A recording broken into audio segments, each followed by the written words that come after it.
Oi, gente, boa noite. Boa noite. Eu estou aqui com as professoras Flávia de Mato Mota e a Marlene de Favre. A gente vai começar daqui a pouco, né, a transmissão ao vivo na virada online pela descriminalização do aborto. Então, a gente vai esperar um pouquinho, às 19h30 é o nosso horário. Iniciamos agora já para poder chamar o público para assistir esse debate aí tão importante. O nosso tema é aborto e estigma. Falta 3 minutos aí para o nosso horário. E então, a gente vai falar sobre esse livro aqui, O Sonoro Silêncio, História e Etnografia do Aborto, que é um livro da Flávia de Matos Mota, Flávia. E a Flávia vai falar um pouquinho da trajetória dela, o que levou a pesquisar, né, o tema. E a gente vai falar dessa relação do silêncio, do tabu, do estigma, tudo isso que cerca esse tema aí, que é um tema tão presente na vida, no universo feminino, né? E a Marlene de Favre, que está aqui hoje presente com a gente também, não estava no script do nosso vivo, mas ela foi convidada porque também é uma historiadora, uma professora que é muito ativa na luta pelos direitos das mulheres, e está aqui com a gente também para falar um pouquinho sobre esse enfrentamento, né, nesse momento tão de um acirramento aí das disputas de narrativa, do avanço do conservadorismo. Então, estamos a 2 minutos agora. O público está chegando, temos 7 pessoas já nos assistindo.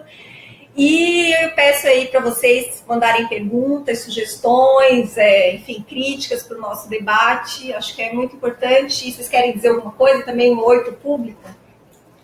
Então, boa noite. Muito bom estar com vocês, né? De poder estar falando agora nesse momento que, na véspera do dia em que a gente debate a questão do aborto no Brasil, na América Latina e no Caribe, uma questão fundamental, central, né, do feminismo. E, bom, não sei se a Marlene quer falar. Então, boa noite a todas e todos. É bem importante estar falando sobre esse tema hoje. Não só hoje, é importante falar sempre, mas antecedendo esse dia de luta, né, nós, então, eu e Flávia e Paula estamos aqui para fazer um debate, para conversar, para, enfim, colocar os nossos posicionamentos e também mostrar que é preciso falar sobre. Então, agora falta 1 minuto para a gente começar efetivamente a entrar na virada. Quem está por aí pode dizer para a gente se a conexão está boa? Pode mandar um comentário aí e dizer se está conseguindo ouvir bem a gente, se a imagem está legal. Cris Maier, ajuda a gente aí, diz se está tudo certo. Uhum.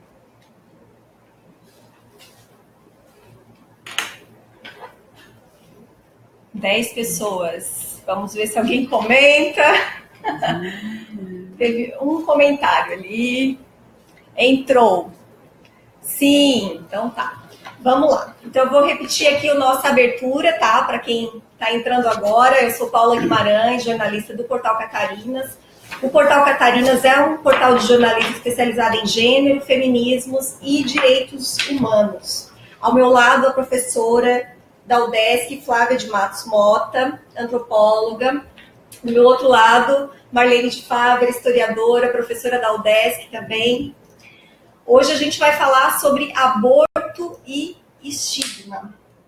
Nós estamos participando da virada online pela legalização do aborto.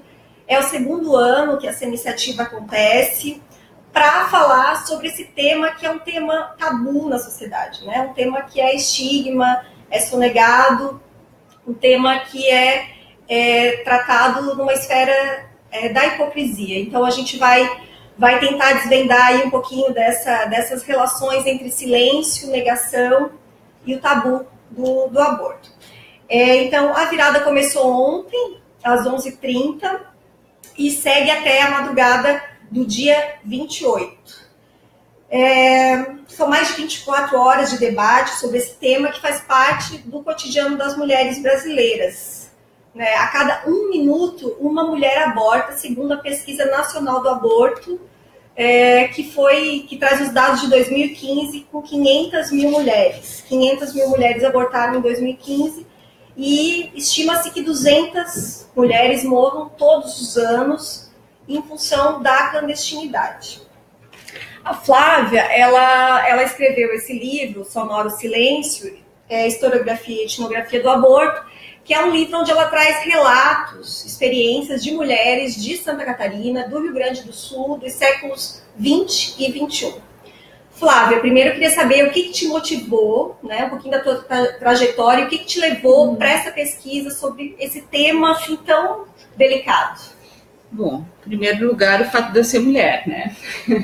Eu acho que se existe um silêncio, na verdade, existe antes do silêncio, mais que o silêncio, existe o segredo, né? Então, a gente já cresce ouvindo histórias, né, de pessoas conhecidas da família. No meu caso da família, minha avó contava, uma das minhas avós contava dos abortos que tinha feito, e a outra avó era super contra, enfim, tinha toda aquela questão, né, moral dentro da família em relação a esses relatos, mas principalmente como uma questão, como cientista social, né, em função de um tema premente na sociedade brasileira, para não dizer planetária, né, porque os dados sobre aborto no planeta são assustadores, mas foi um tema que me surgiu naturalmente estranho, né, socialmente, digamos assim, como um filhote de uma pesquisa que eu fiz sobre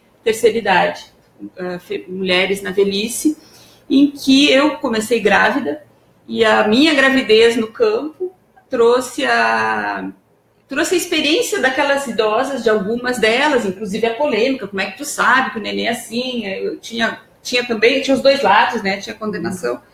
Então, isso na pesquisa sobre mulheres idosas apareceu, e obviamente, como cientista social, eu tenho a demanda, né, da questão social, do problema social, é o que impulsiona a pesquisa. Então, eu tive contato pelo campo e havia esse problema social para responder, e aí surgiu, primeiramente, um concurso de dotação da Fundação Carlos Chagas sobre questões da mulher, que foi a primeira pesquisa que eu fiz, que é a primeira parte do livro, e depois, mais recentemente, quer dizer, o problema é antigo mesmo no Brasil, né? Mais recentemente, isso na década de 90, foi essa pesquisa mais antiga, e mais recentemente um outro edital do CNPq, Ministério da Saúde, sobre saúde da mulher, e um dos temas que o edital contemplava era a questão do aborto.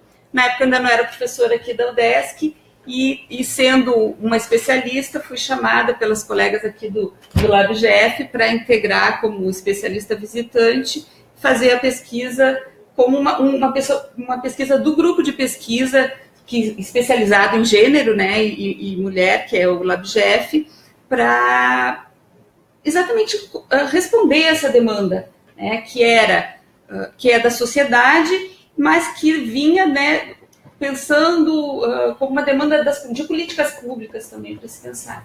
Então, essa segunda pesquisa foi feita a partir de 2007, dessa forma. Não sei se eu respondi a tua pergunta. É uma longa história. Então, a gente vai conversando mais sobre esses silêncios, né?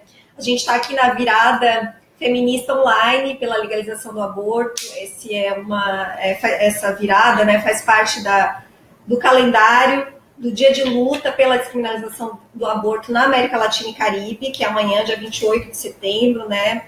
Quando acontecem manifestações por todo o Brasil, vai acontecer aqui em Florianópolis também, a partir das 14 horas, no centro. Na América Latina. Em toda a América Latina, né? Que a América Latina é um continente, né? Que detém as leis mais restritivas, né? Então, por isso, essa luta é tão importante. 70% do mundo o aborto é legalizado, e nos países da América Latina a gente encontra as leis mais restritivas sobre o direito das mulheres, né, ao próprio corpo. Quando nós lançamos o Portal Catarinas, a reportagem principal foi uma reportagem sobre aborto, né? que foi chamada de Somos Muitas Clandestinas, pegando também esse nosso mote de Somos Muitas, né?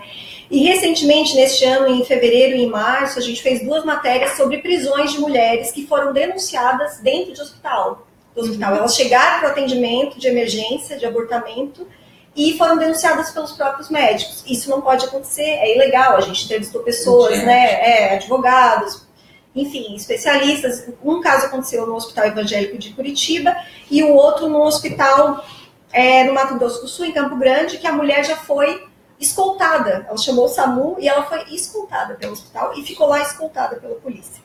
Então eu pergunto para a Marlene, né? A Marlene Favre, para quem não conhece, é uma professora que vem sendo alvo do MBL, do Movimento Brasil Livre, é assim que se chama esse movimento, e ela, né, foi acusada de perseguição religiosa por uma aluna. Então, Marlene, eu te pergunto, essa coisa da denúncia, desse foco nos direitos das mulheres, né, contra os direitos das mulheres, tem a ver com essa também disputa de narrativas que está dentro da escola, tem a ver com esse conservadorismo que está saindo para fora agora no Brasil? Então, boa noite a todas e todos que estão com a gente, né? Sem nenhuma dúvida, esse acirramento, né, sobre as liberdades individuais, sobre os direitos das mulheres, esse acirramento de denúncia sobre as mulheres, as que abortam, as que falam de gênero, as que estão lutando pelos direitos das mulheres, ele está intimamente ligado, estritamente ligado com o momento político atual e com uma tal de ideologia de gênero que vem sendo denunciada por integrantes de grupos ultraconservadores, ligados ao MBL, ligados a partidos políticos, ligados a religiões, né, que estão dentro da política hoje e que querem a todo custo, primeiro, minar os direitos das mulheres, minar o direito à escolha, né, na sua orientação sexual, minar, excluir os debates sobre diversidade, sobre diversidade sexual, sobre as diversidades em geral, sobre o racismo, sobre os direitos indígenas, sobre, enfim, todos os direitos dos planos estaduais de educação. Então, uma questão é como estão abordando né, dentro da educação, querendo tirar esse debate, essas reflexões, que isso afeta profundamente na educação brasileira, afeta profundamente naquilo que os alunos e alunas, jovens, crianças, adolescentes, vão aprender e apreender enquanto formação de uma consciência crítica para aquilo que eles vão ser no futuro e para os seus direitos, para a luta dos seus direitos. O que esse grupo da Escola Sem Partido e esse movimento ultraconservador quer é uma sociedade apática, acrítica, né? Que não briga, não luta pelos seus direitos, que não discuta, que deixa tudo na esfera do estigma, do dogma, né? Que é uma coisa muito triste, nós sabemos o quanto isso é danoso, né, para a educação, e dentro disso está aquilo que a Escola Sem Partido mais bate na tecla, que é a questão que eles chamam de, entre aspas, ideologia de gênero. Né? Ideologia de gênero não existe, isso é uma criação, uma fantasia, muito bem construída e arquitetada, para quê? Que vem dentro de diferentes religiões, não é uma só, né? Ela vem se organizando já faz mais de 10 anos, e nos últimos anos ela tem tomado conta, tem sido minada, né? Em todas as instâncias, principalmente vindo de grupos religiosos, porque tem como ponto, né, como foco, a proibição de que se estude, se reflita, se ensine ou se ajude aos jovens, crianças e jovens, a pensar sobre a questão das sexualidades e naquilo que a gente chama de orientação sexual, né? Então, e dos direitos das mulheres, né? E sobre o feminismo e o gênero. Por exemplo, eu estou sofrendo um processo, estou sendo processada por uma ex-aluna com o teor de perseguição ideológica de gênero e perseguição religiosa, né? Duas coisas que estão bem dentro do foco do que a Escola Sem Partido hoje está querendo colocar como o que eles entendem a única forma, né, de salvação de um país, de salvação da família, de salvação das pessoas, e que eles entendem como a necessidade de um ensino neutro, onde não se discuta nada. E a religião, eles colocam a religião, o pensamento religioso como neutro, né? Isso. E, na verdade, o que sustenta a criminalização do aborto, né, que é o pensamento religioso, é o pensamento né? religioso. Porque não há outra forma, porque essa questão da vida, da origem da vida, a ciência não trouxe respostas ainda, e eles demarcam a origem da vida a partir do encontro do espermatozoide com o óvulo. Então, é a religião dizendo onde nasce a vida, e o principal discurso, não há outro discurso criminalizante no Brasil que não seja pautado no pensamento religioso. Então, e hoje eu encontrei com uma pessoa, assim, conhecida, que eu não vou dizer o nome, mas ela disse, aí eu falei da virada, e ela disse, a minha mãe novamente, a mãe dela tem, sei lá, 70 e poucos anos, a minha mãe novamente lembrou ontem que ela teve um aborto espontâneo. Sempre quando ela lembra, ela fica triste, ela diz, poxa, mas eu pedi perdão pro padre.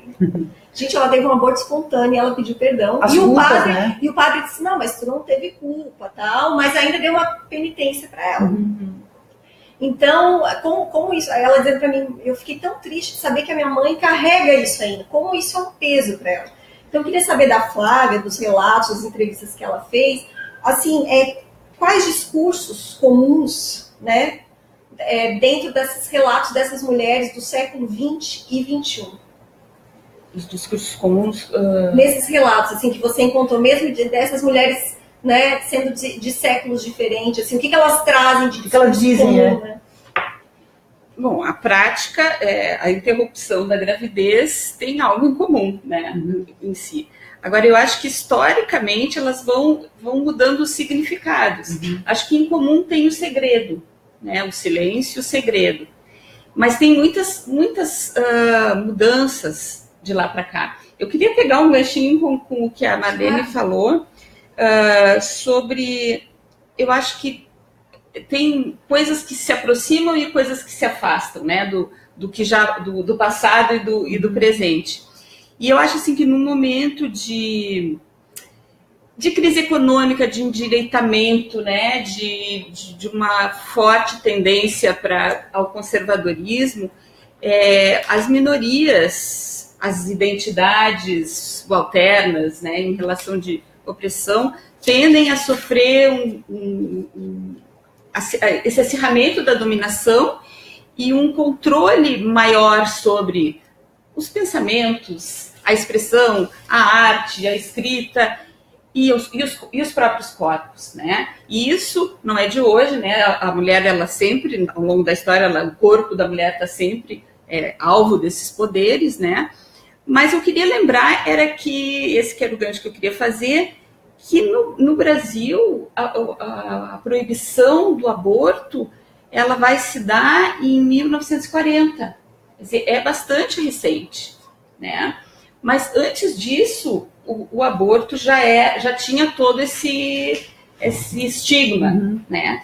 E aí eu vou voltar para minha avó, para as minhas avós, né? Que a minha avó, a que fazia aborto, que contava, ela usava talos de mamona, né? E essa é a diferença, né? Do aborto praticado hoje. Ela tinha muito mais risco. Talo de mamona, tomava chá de picumã, e aí passava mal, não sei se infeccionou, eu sei que um dos relatos dela, ela ia parar na mão do médico, que fazia os procedimentos de curetagem, etc., xingando ela, acusando e dizendo onde já se viu, uma mulher casada, fazer isso, não sei o quê. E isso é muito parecido com esse relato das mulheres presas, né? Então tem coisas que são diferentes, que tem que contextualizar historicamente, mas tem alguns pontos de identidade mesmo, né? E aí veio a proibição, tu disseste muito bem, né, que está relacionado, né, com os fundamentos religiosos, e essa proibição acabou acirrando essa moral que existia. Então, acho que a criminalização só vem a piorar. Então, aí, acho que mais se aproxima essa condenação das mulheres, que as mulheres de hoje sofrem, e o estigma, elas são, digamos assim, empurradas para esse segredo, né? enfim, para mentira também. Então eu agora ultimamente, eu não estou mais pesquisando sobre esse tema, mas ultimamente eu tenho feito um esforço de pensar, tentar escrever sobre isso, do aborto como uma das modalidades da violência contra a mulher, porque a gente tem a violência patrimonial, a violência física, a violência emocional, e eu acho que a gente está na hora de pensar o aborto, né, essa condenação do aborto como algo que nos violenta também, né, jogando as mulheres. Primeiro, as mulheres que não têm escolaridade, as mulheres pobres, negras, etc., na pior qualidade de aborto, né? Sendo que tudo isso já é senso comum, né? Que as mulheres de classe alta e brancas, com alta escolaridade, fazem também aborto, só que em melhores condições. E aí de novo, tem as aproximações e os distanciamentos no passado. Essa divisão também tinha no passado, né? Mas, enfim, as mulheres hoje em dia enfrentam essa questão da criminalização, e eu acho que com esse clima todo que tem nesse momento de conservadorismo, a coisa piora, porque quando eu comecei a pesquisar aborto, era muito raro a condenação de mulheres por aborto. Era muito raro os casos de um médico que cumpriu, que foi processado. E hoje em dia tem muitos casos conhecidos e mais frequentes. E eu acho, né, talvez seja um pouco cedo para avaliar, que isso tem a ver com esse movimento, né, de conservadorismo. Que para além da criminalização que existe desde 1940, existe agora pesando e forçando, né, a maior criminalização, né, a aplicação da lei muito mais com muito mais rigor, em função desse conservadorismo, dessas forças de direita e de eu concordo, bancadas religiosas, etc. A prisão em flagrante, ela pode acontecer, né, nos hospitais, quando a mulher chega em processo de abortamento. Na verdade, não pode acontecer. Vem acontecendo, mas não pode. Não poderia acontecer, de acordo com a Constituição Federal, de acordo com o próprio Código de Ética Médica, nenhum funcionário, não é só o médico, ninguém da unidade de saúde pode avisar a polícia, né, porque esse não é o papel daquele profissional. Mas isso vem acontecendo, das prisões em flagrante. Porém, no julgamento, dificilmente a pena é restritiva de liberdade, porque são 3 anos. Mas o que os juízes fazem naquela coisa de condenar de alguma forma, de levar aquela mulher para né, ser convertida, enfim, eles fazem, acontece de eles mandarem a mulher para fazer um serviço comunitário, apenas ser um serviço comunitário em creches. Para ela ter contato com crianças. Né? Então, olha como isso Mas isso, só deixa eu fazer um comentário nisso, tem uma outra historiadora, que é a Joana Maria Pedro, professora da UFSC, que é outra feminista,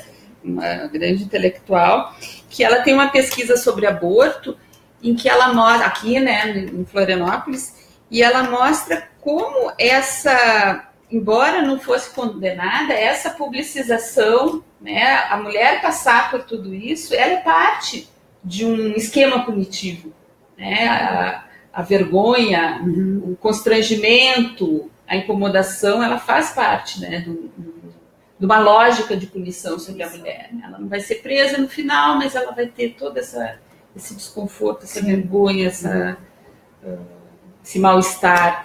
Que nem sempre eles chamam a polícia, mas eles de alguma forma humilham, né? Tem casos em que eles pegam o feto e levam lá para a mulher, olha, o que você fez? Tem relatos assim. Ou negligenciam o atendimento, o embrião, né? O embrião, bem lembrar.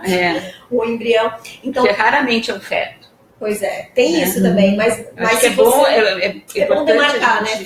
Pode falar um pouquinho sobre isso, Flávia, se você acha que para demarcar esse... Não, mas é isso, assim, porque a questão do aborto, de onde começa a vida e onde não é ainda a vida, é muito delicada. E é uma questão que tem aspectos filosóficos, científicos e éticos, né, e religiosos. Então, para a ciência, pelo menos na que eu me pauto, né, porque eu acredito que as pessoas que trabalham com princípios religiosos também se referem à ciência, né? Também tem isso, né? Tem ciências e ciências que até 18 semanas, Não, agora... gente, 18 o quê? Não, que é permitido... Em caso de situação de estupro... O aborto legal? O aborto legal. É até 22 semanas. Até 22 então, semanas. Mas tem hospitais que fazem até 20. Então, em princípio, o argumento pró-aborto é de que seria um momento em que não haveria ainda células nervosas, né? Que então não tem cérebro, então ainda existe todo um quiprocó em torno do potencial de vida que tem naquele embrião. Só que as pessoas que são... Eu não gosto de usar pró-vida, porque acho que pró-vida sou eu, que sou pela vida das mulheres. Nós aqui todos. Mas, enfim, os que se dizem pró-vida vão argumentar que aquilo é uma criança, então vão sempre enfatizar essa futuridade, né? Tem uma autora americana que fala a futuridade, né? Não é uma criança, mas você vai chamar de criança, você vai chamar de feto, para dar uma autonomia e transformar aquele amontoadinho de células ali num sujeito, numa pessoa. E criminalizar. Né? E aí tudo o que a ciência que se baseia no argumento pró-aborto é de que ainda não é uma pessoa, ainda não tem essa autonomia em relação ao... tem uma pequena diferenciação de células ainda em relação ao corpo, as células da mulher, ainda estamos falando do corpo da mulher, né? Então, por isso que eu sempre corrijo, assim, quando falar, porque o feto não é feto, é um embrião. Eu prefiro até falar no concepto, aquilo que foi resultado da concepção, né? São algumas células que estão ali, que têm uma pequena diferenciação, mas que ainda não é um feto. E aí, quando fazem propaganda, e aí a gurizada, que muitas vezes, não só a gurizada, que gosta de compartilhar foto de feto, veja, é isso aqui. Não é isso aqui. Né? Geralmente, quem faz isso faz de má fé e pega um fetinho lá, perninha, mãozinha, não sei o quê. E o que eu tenho visto nas minhas pesquisas é que as pessoas nunca são absolutamente contra o aborto, na verdade. Por isso que eu acho complicado falar em plebiscito. Você é contra ou a favor. Né? Porque o que as pessoas são contra é matar uma criança.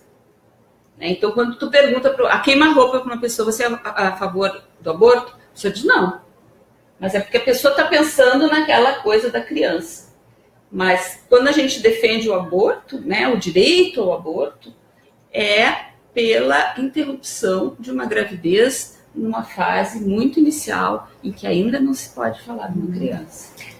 A defesa, né, da legalização, a gente, principalmente agora com essa ação no STF, é até os 3 meses de gestação, né? Então a gente está falando realmente de um embrião. Mas se você vê assim, nas matérias jornalísticas, aí, de forma geral, tem um tom, uma narrativa policialesca, sensacionalista, falando em criança, em bebê, foi encontrado um bebê.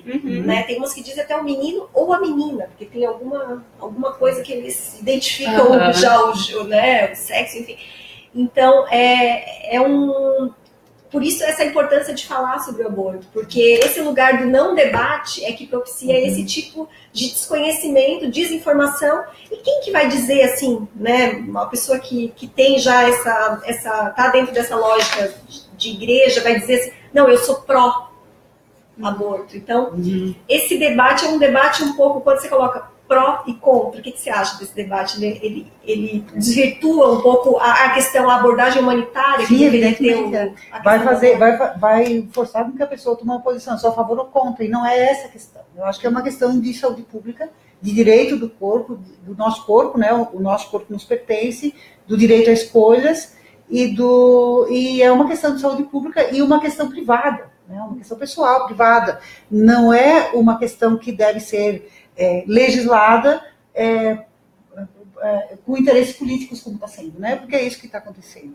Então, eu acho que sim uma violência absoluta contra as mulheres, isso que está acontecendo, né? A denúncia de mulheres que procuram imagina procurar um consultório médico, né? Depois de um problema sério, podendo morrer por isso e ser denunciado e parar na cadeia, né? Isso é contra os direitos humanos de qualquer forma, né? Contra as mulheres, é uma violência contra as mulheres. E eu, nessa minha história de professora de História e Relações de Gênero, já há muito tempo, desde quando trabalhei na Univale, em muitos cursos por aí pelo Estado, e depois na UDESC, e participando do Laboratório de Relações de Gênero e Família, com a Flávia, né, as pesquisas que a gente fez, mas sempre tendo alunas e alunos, e esses comentários e essas discussões, né, sempre vindo à tona, eu ouvi muitos relatos.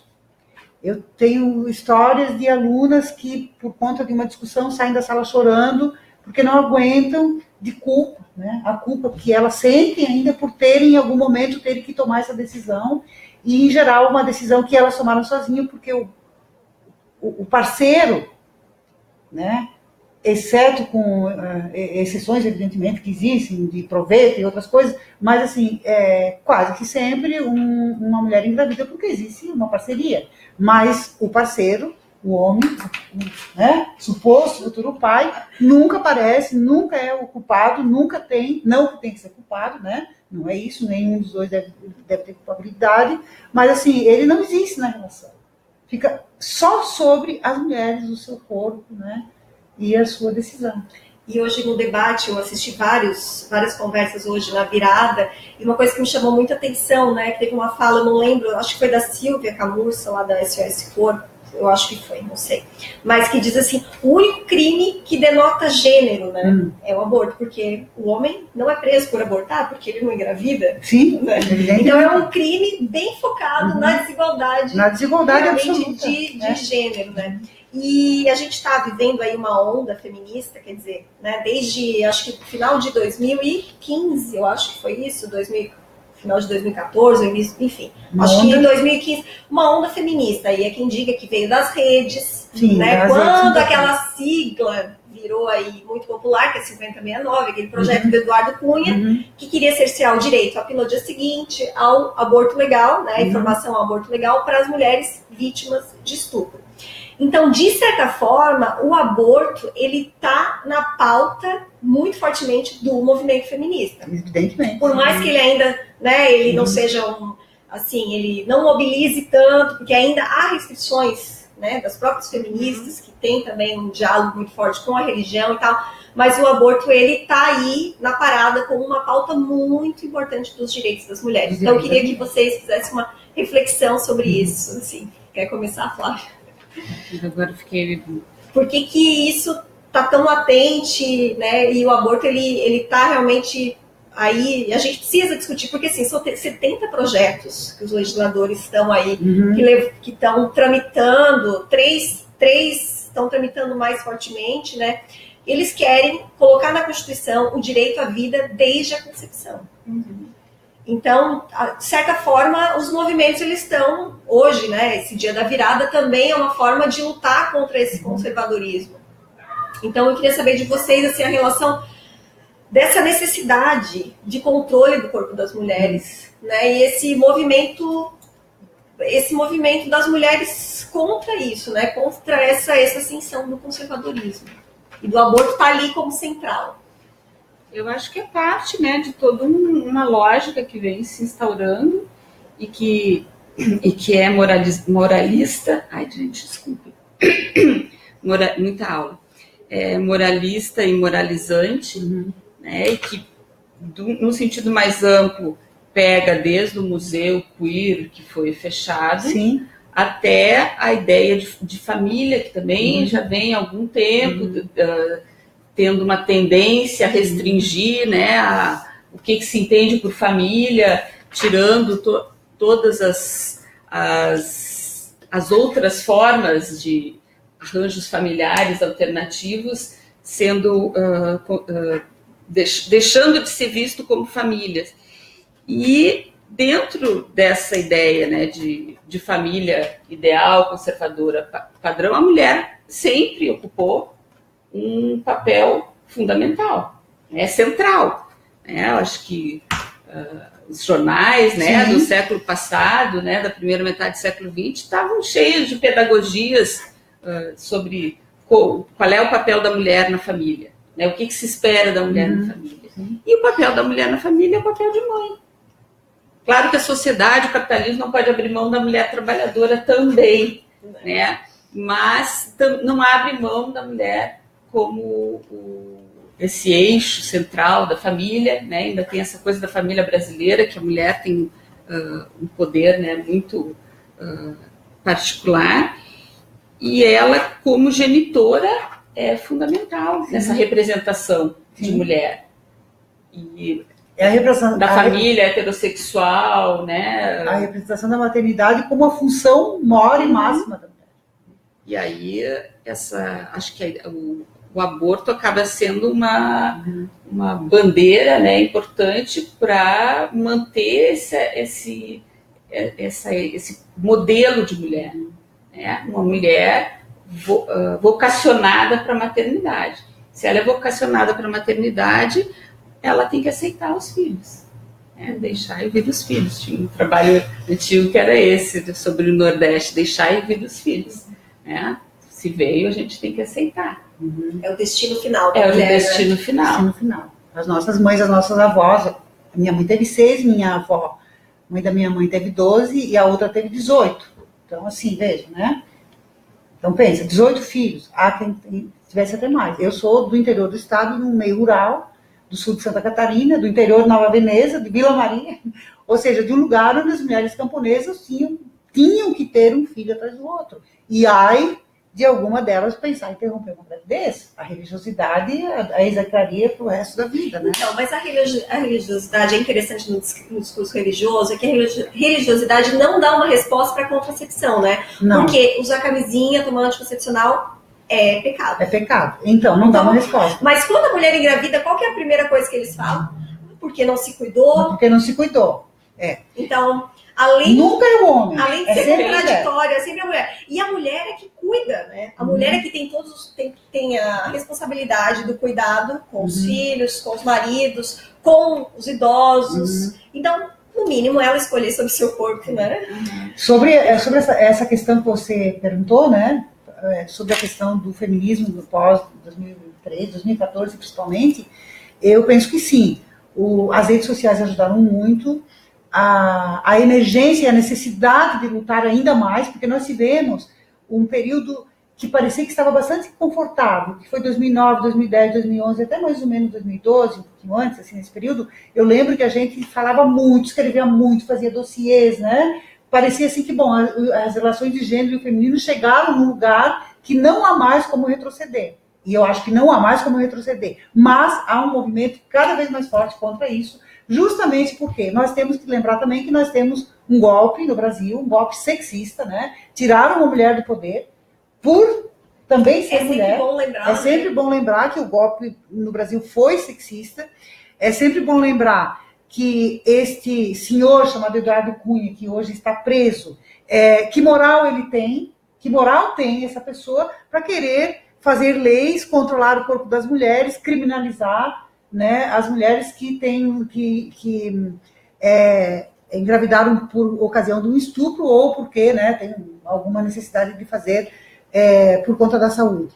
Então, assim, que moral tem esse homem que agora está preso e outros homens, tantos homens, e aqui eu estou falando de homens, embora algumas mulheres também coadunem, colaborem com isso, corroborem com essa ideia de querer criminalizar as mulheres, né, por ter tomado uma decisão, porque fazer um aborto nunca é uma decisão fácil, é sempre uma decisão dolorosa, mas às vezes ela e muitas vezes, a maioria das vezes ela porque essa mulher, essa menina, essa adolescente que engravidou, ela não tem como se virar com isso. É uma questão de vida, de sobrevivência, de futuro, né? E muitas vezes de se esconder, inclusive, né? Nós sabemos de muitas histórias, então... Tem, assim, algumas falácias, como você falou de que a religião proíbe o uso de anticoncepcionais. Mas mesmo quem defende o uso de concepcionais fala certas coisas do tipo que a gente ouve nas pesquisas e aí toda hora, né? Que como que engravidou se o posto de saúde tem camisinha, o posto de saúde tem tem anticoncepcionais, tem comprimido, tem injeção, como que engravida? E ignora todo um sistema social de desigualdade, né, em que para qualquer anticoncepcional funcionar, ou eu diria até qualquer tratamento, qualquer intervenção no corpo funcionar, tem que haver adesão, né, ao tratamento, tem que haver uma compreensão, né, então, se as mulheres não têm um conhecimento do corpo, de como que funciona a questão hormonal e tal, a adesão à forma correta de usar a pílula já não funciona tão bem. É que não adianta também ter o acesso à contracepção, mas não ter acesso à educação. Porque dentro de casa, né, a maioria, eu não tive uma educação sexual, assim, minha mãe nunca falou comigo, fui aprendendo na dinâmica da vivência, da vida, né? E na escola também eles estão negando que se fale sobre isso. Porque quando se fala, né, falar sobre gênero, falar sobre sexualidade, não, sexualidade não. A gente fala dentro de casa. Então, também tem essa negação do acesso à informação. Porque imagina uma menina andar com camisinha na bolsa, não pode? Então, o que vai acontecer? Distribuir preservativo na escola. Não pode, vai estar estimulando a sexualidade. Então, Paula, olha só como liga essa questão né, que eles querem dizer que tem uma ideologia de gênero, denunciando todas as mulheres, e como liga isso com aquilo que é a educação sexual propriamente dita. Então, o que querem esses grupos ultraconservadores quando eles estão querendo impor ideologias, né, ou uma ideologia de gênero, dizendo que as mulheres, né, estão passando dos limites, não querem mais ser recatadas e do lar, né, não querem mais os papéis prescritos de mãe, de boa esposa, né, e etc., que historicamente, assim, para isso foram construídas. Então, é como liga com a questão da educação sexual. E é aí que entra, né, essa ligação. E daí que, então, dá para pensar como que esse conservadorismo está impregnado de concepções né, religiosas com esse argumento. Né? Então, isso é muito complicado, muito triste também. Porque é uma ameaça, né? A mulher é uma ameaça, no corpo, né? É uma ameaça e é um ataque às mulheres. É extremamente violento contra as mulheres. É extremamente violento. E são concepções religiosas e também moralistas. Totalmente, né? Moralistas. Que acho que é bem assim a questão do corpo da mulher, do direito ao seu corpo, ao prazer, inclusive. Porque eu acho que lá no fundo da questão do aborto tem também a questão do direito ao prazer. Uma das coisas que a gente mais ouve é assim, na hora do bem bom não pensou. Né? Eu estava botando aqui para mim lembrar. Também, né? No parto também, mas no aborto, na hora do bem bom não pensou. Não quer filho, não faz. Fez, então assume. Ignorando também que muitas vezes nem era bem bom. Né? Muitas vezes nem gostou, bem né? bom para quem, né? Quis fazer, né? Mas e agora assume. Às vezes a mulher não quis fazer. A mulher é casada e às vezes não, acho até bem frequentemente. Né? As mulheres tem a questão do estupro conjugal. Né? Tem mulheres que o marido chega em casa e vai bêbado, dormindo. bate, eu conheço chuta. gente que engravidou. Sim. Eu conheço pessoas que o marido simplesmente chega, está com vontade. Então, essa coisa do bem bom não cola. E aí tem também a resposta do bem bom. Né? A mulher também tem direito ao bem bom, né? E os métodos, isso que eu queria falar, né? Da camisinha e da injeção e das pílulas lá que estão disponíveis, que tem no centro de saúde, mas também falham. E não é só com as mulheres ignorantes que não tiveram estudo. Os métodos contraceptivos falham. E a mulher tem o direito de não usar anticoncepcional, porque tem vários efeitos sobre a saúde, tem algumas que não podem usar. Exigir a camisinha, e o homem a gente sabe que os homens não gostam de usar camisinha. Como que faz assim? Então a culpa... E as mulheres também não gostam de usar camisinha. todo mundo fala que os homens gostam de usar camisinha, Tem mas algumas mulheres que não tem gostam. mulheres que também não gostam. Mas, ó, uma mulher emancipada, vamos combinar, uma mulher liberada, ela pensa o mundo ainda pela ótica masculina. Agora, uma mulher emancipada, ela deve necessariamente pensar o mundo pela sua ótica. Ela tem que exigir, né? Ou usar a camisinha feminina, que também é um tabu, né? Ou dizer não. Porque você vai no posto lá, você não vê a camisinha feminina, vê a masculina. Nossa. Aí eu falei, tá, mas por que eu fui lá pedir? Por que não coloca? Ah, pois é, vou colocar, mas não tem saída. Não tem saída por quê? Porque não tem procura, porque não tem oferta, as pessoas não sabem dessa camisinha. Gente, a gente já passou 12 minutos, vamos para os fechamentos. Nossa, já? O pessoal já deve ter, lá na página da Virada, eles já devem ter compartilhado o outro link, mas a gente continua ao vivo aqui no Catarinas com 33 pessoas. Eu até peço desculpa que eu não consegui ler os comentários, eu não sei se dá para ver aqui ainda, não, acho que não dá. Que passaram ali, eu vi que a Carla Batista falou alguma coisa de ação global, que é a ação global, sim, é o dia de luta pela descriminalização do aborto na América Latina, mas é também uma ação, o grito global pelo aborto legal. Esse é um tema realmente que a gente fica assim, né? Horas falando, né? Com uma energia para falar muito. E eu queria ver com vocês assim, o que a gente não falou, que seria legal. Eu só queria dizer assim, em termos planetários,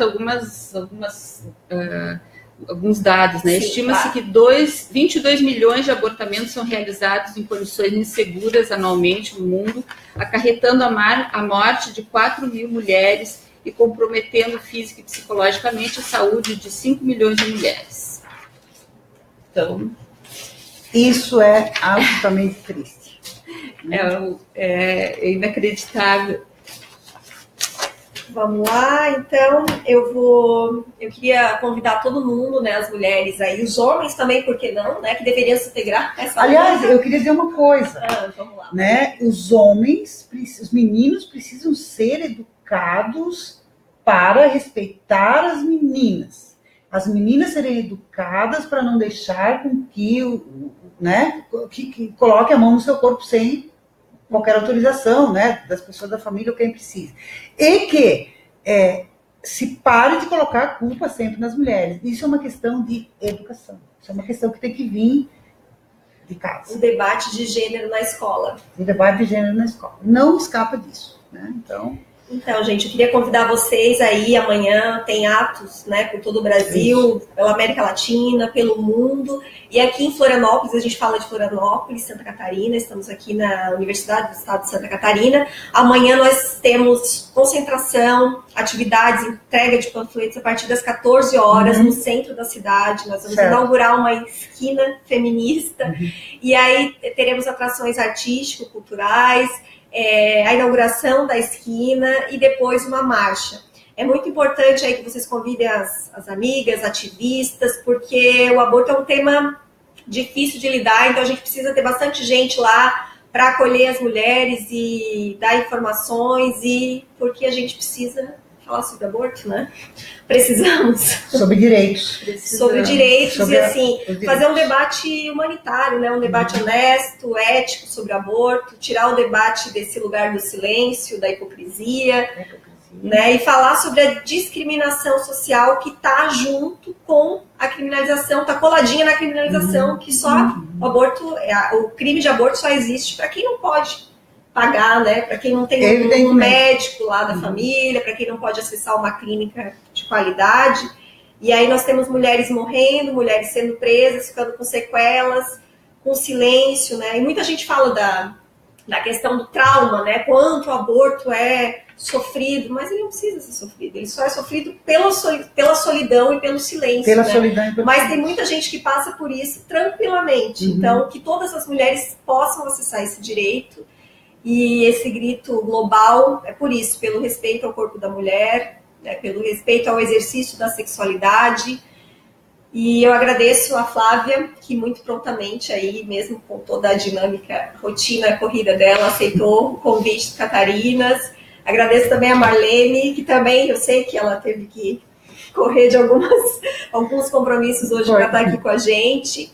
E agradeço vocês, principalmente, desculpa aí por não poder ler os comentários. Marlene, coraçãozinho, guerreiras. A Cris, vasectomia neles. Meu coração e minha admiração a essas 3 mulheres. Enfim, tem bastante comentário. O vídeo vai ficar disponível na página, depois vocês podem acessar, né, para quem chegou no meio, e a gente pode acessar também para ver os comentários. Tá? Vamos terminar por aqui. Mas eu queria agradecer, agradecer o convite, a oportunidade de falar do livro, um pouquinho atrapalhadamente. Diz onde é que está o livro aí. O livro é Sonoro Silêncio, quem quiser botar no Google para buscar Flávia Mota, Sonoro Silêncio, já vai cair lá na Toda Palavra, que é o nome da editora, e dá para comprar pelo site. E aqui no LabGef também, mas não sei de onde são as pessoas que estão nos assistindo. Queria agradecer também a audiência. Marlene de Fábio. Também quero agradecer a oportunidade, né, da Paula Portal Catarinas e poder falar um pouco sobre as coisas que a gente milita, que a gente acredita, que a gente luta e sempre pensando que é preciso lutar cada vez mais por um mundo de equidade de gênero, um mundo sem violências, um mundo de solidariedade, um mundo que seja inclusivo, um mundo que respeite as diferenças e um mundo em que haja direitos humanos e democracia acima de tudo. Então, eu agradeço muito poder estar aqui com vocês. Muito obrigada. Direito ao aborto, a igualdade de gênero, é democracia. Só haverá democracia plena com direito ao aborto. Então, a gente encerra aqui essa transmissão, convidando o pessoal, a nossa audiência, para continuar lá na página da Virada pela Legalização do Aborto, que os vivos continuam até a meia-noite, né, até o início do dia 28. E amanhã, ato no centro de Florianópolis. A partir das 14 horas. A partir das 14 horas, estaremos todas lá. Obrigada, gente. Final do dia, uma passeata. Né? Final do dia, aquela passeata. E a gente já está com os gritos de desordem prontos. Tchau, gente. Obrigada. Tchau, obrigada.